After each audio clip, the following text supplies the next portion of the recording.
여러분 안녕하십니까? 장태동 행정사입니다. 오늘은 중소기업체에 지원된 국가 지원금을 어떻게 빼먹는지 실제 한번 신고 사례를 설명해 보겠습니다. 중소기업에 근무하는 직원들은 국가나 지자체로부터 보조금을 받아서 사업을 어떻게 수행하는지 눈여겨 살펴보고 이러한 사례들이 있다면 공익신고나 부패신고를 해 주시기 바랍니다.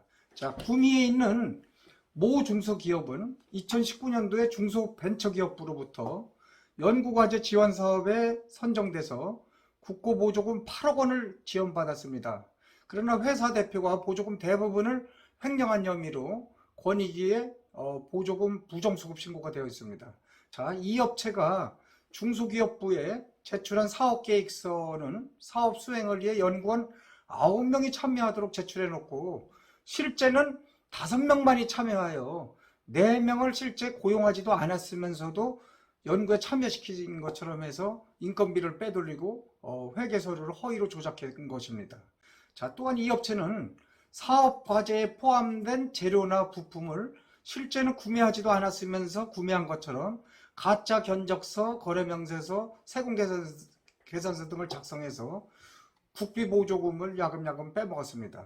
자, 회사 사무실에 근무하던 직원 5명은 보조금 사업에 참여하는 연구는 거의 하지 못하고 사무실에 앉아서 하루 종일 거래업체의 도장과 서류들을 모아놓고 가짜 견적서와 거래명세표, 세금계산서를 작성하는 일이 주 업무였던 것입니다. 자, 이렇게 부당한 일을 계속하는데도 직원들은 왜 신고를 하지 못했을까요? 만약 해고당하면 월 300만 원 남짓한 급여를 받지 못하지 않을까? 또 가족들에게 보복하는 것이 아닌가?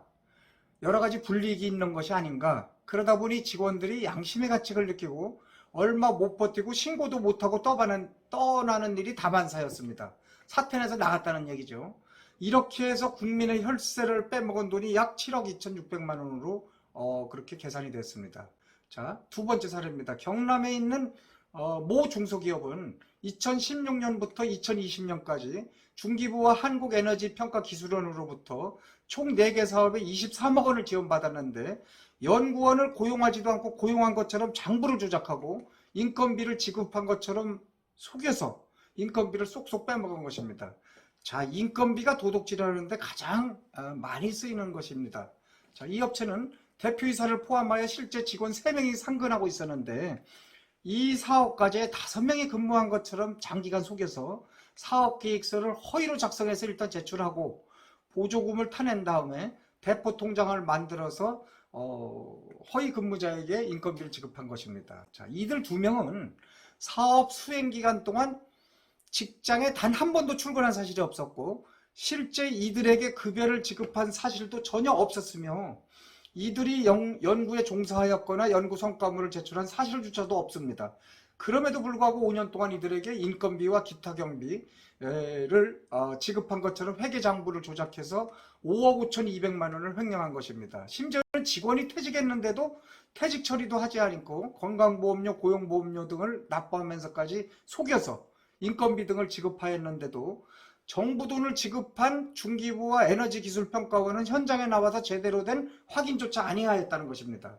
자, 그래도 지자체는 좀 낫습니다. 그래도 공무원들이 보조금을 주고 나면 중간에 뭐 한두 번 이렇게 확인이라도 합니다. 그러나 정부 보조금은 이러한 확인 과정이 거의 없거나 형식적인 확인에 불과해서 중소기업의 돈 빼먹는 아주 타겟이 되는 것입니다.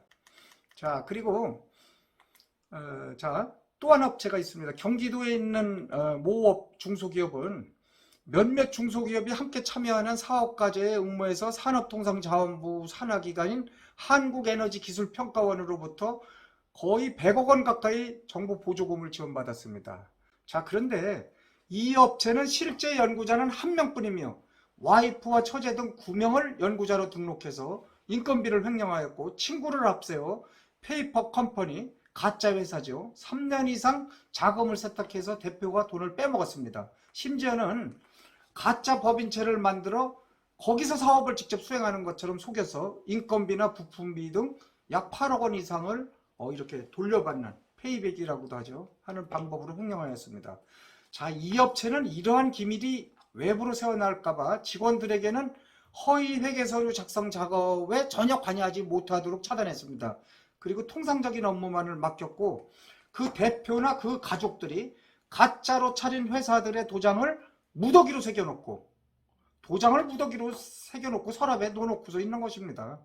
그리고 거래명세표와 세금계산서 등을 조작하는 방법으로 보조금을 횡령했습니다. 자, 이외에도 여러 가지 그 중소기업에서 보조금을 횡령한 사례가 많이 빈번합니다. 자, 그런데 그 중에서 관계기관에 신고되는 것은 빙산의 일각에 불과한 것 같습니다. 중소기업의 보조금의 횡령 방식은 주로 가상의 연구원을 사업계획서에 개상해서 보조금을 받아내고 대포 통장으로 인건비를 지급한 것처럼 허위로 꾸미는 것이 가장 기본적입니다.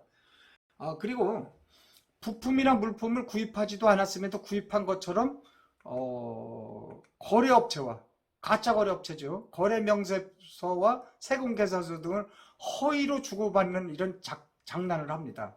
그리고 함께 참여하는 가짜 법인체와 소위 페이퍼 컴퍼니라고 하죠.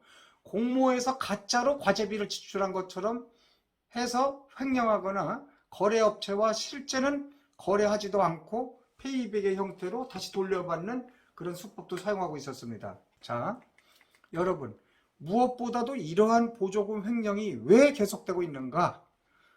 이 이유는 연구원들이 엄연히 보조금을 부정수급하여 사용하고 있음을 알고 있음에도 불구하고 심지어는 본인이 가짜 세금계산서와 거래명세표를 직접 만들고 도장을 찍습니다. 그래서 회계서류를 조작한 것을 알고 있습니다.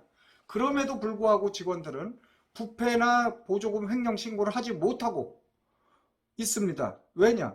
추후 신고자의 자신의 신분이 노출되어 가족이나 자기에게 보복이 오지 않을까, 그리고 회사에서 해고되거나 손해배상을 요구하는 것이 아닐까 두려워 신고를 하지 못하고 있습니다. 그리고 또 한 가지 있습니다. 왜 이렇게 못하냐면은 그들과의 그동안 맺은 인과관계로 인해서 그들이 과연 징역살이까지 하고 수억 원을 이렇게 반납할 때 이들이 얼마나 어려움을 겪겠는가 하는 인간적인 갈등도 많이 있는 것을 봤습니다. 자, 그러나 이래서는 안 됩니다. 그러는 사이에 중소기업에서 보조금을 횡령하는 사례는 제가 보기에 좀처럼 적발되지 않고 일부 용기 있는 직원만이 퇴직을 한 후에 신고를 하는 경우가 많습니다. 그러나 퇴직을 하면은 이미 늦었습니다. 거기에 근무할 때 제가 필요하다고 요구하는 증거 자료나 각종 현황 등을 그 자리에 있을 때 빼내오는 것이 가장 증거 확보에 중요합니다. 그래서 여러 가지 그 보조금 횡령과 관련한 그런 자료들을 체증해 갖고 가지고 나와야지 그런 제대로 된 신고가 된다는 것인데, 이미 퇴직을 하고 나면은 증거가 너무 빈약해서 거의 신고해도 그 제대로 된 조사를 하지 않고 덮어버리는 경우가 많습니다.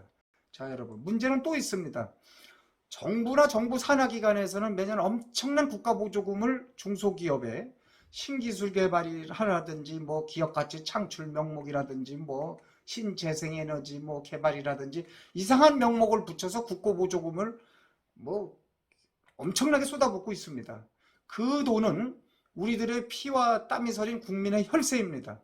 자, 그런데 보조금 사업과제를 선정하는 과정이나 수행하는 과정에서 관련 공무원들이 보조사업 현장에 나와서 제대로 된 확인이 거의 이루어지지 않고 있다는 것입니다. 그러니 사업계획서는 속여서 만들고 허위로 사업계획을 이행한 것처럼 속여서 정산보고 결과보고까지 하는데도 무방비 상태로 보조금이 줄줄 새고 있는 것입니다. 자, 여러분, 그러나 보조금 관리에 관한 법률 제30조는 보조금을 다른 용도에 사용하거나 거짓 신청이나 그 밖에 부정한 방법으로 보조금을 교부받아서는 아니 된다.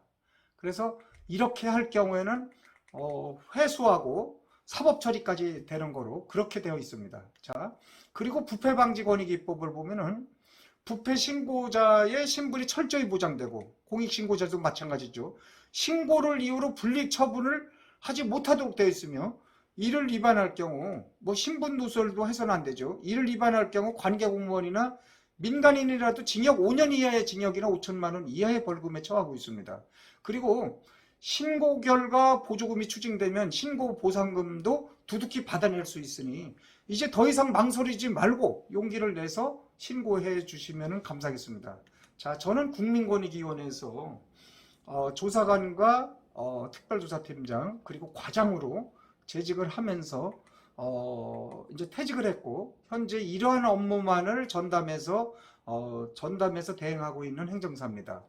저에게 메일로도 신고 유지를 정리해서 보내주거나 전화 또는 방문 상담하시면 이러한 신고를 훨씬 자유롭고 자신 있게 저와 협의하여 할 수 있다는 것을 알려드립니다. 여기까지 경청해 주셔서 대단히 감사합니다.